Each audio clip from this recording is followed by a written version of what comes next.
I had this image, this really clear image of a bird beak holding a berry or a seed. I'm obsessed with birds. I just think they're just pure magic. I just can't believe they're real. So I just had this shape and I was thinking, how can I make this in clay? As I've been working with clay, I've done things like making pottery on the wheel, which, you know, I appreciate being able to do, but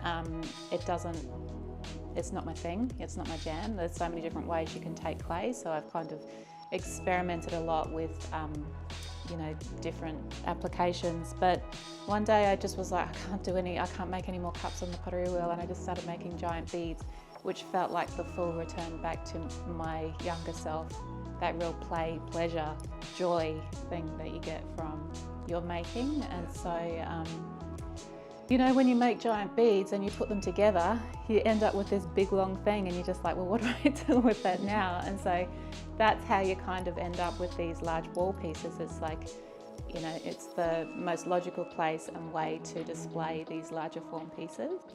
You just have a plan. You get your colours, you map it out, and so the reason why we can do it so quickly is because we project the design and then you trace it out, and then you're able to get in there and just really make sense of all the colours and see what's working, see what might need to change, and yeah, you kind of just do it on the fly. It's really interestingly different, but it's the same way of thinking of mapping out design onto a surface, so it makes sense, and then you're just using a different medium, you're using paint. It's quite enjoyable, it's hard work. It's very much a ritual of just returning to the movement of my hands, and just like, it's a grounding, replenishing process. And then so, you know, I have an idea that I try to bring to that process, and then it will just do it at once.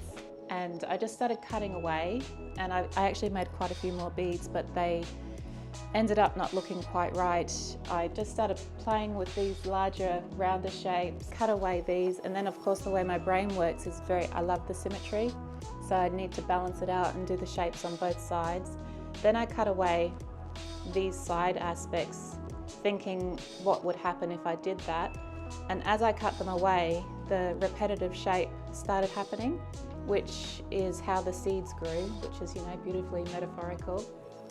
But, and then these pieces started looking like vertebrae, which was just a little bit freaky, you know, like I was like, what are we doing with a skeleton in here? So it's really interesting what the original idea, where it takes you, what the design process teaches you as you're going through it. So yeah, this was quite a lovely little exploration.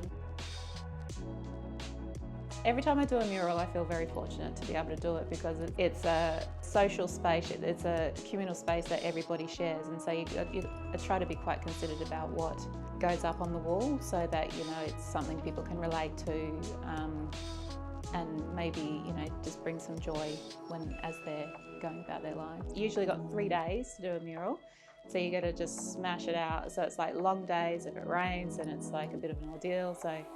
But yeah, we really enjoy it. It's pretty cool. I'd love to do some more. I have a conversation with every piece I make, and I say, when you're ready to go, you're free to go. Because, you know, it's like they're their own entity. They've got their own work to do. So yeah, I feel quite attached to these pieces at the moment, but also know that when they're ready to go, they'll go. So yeah, it's a lovely little process.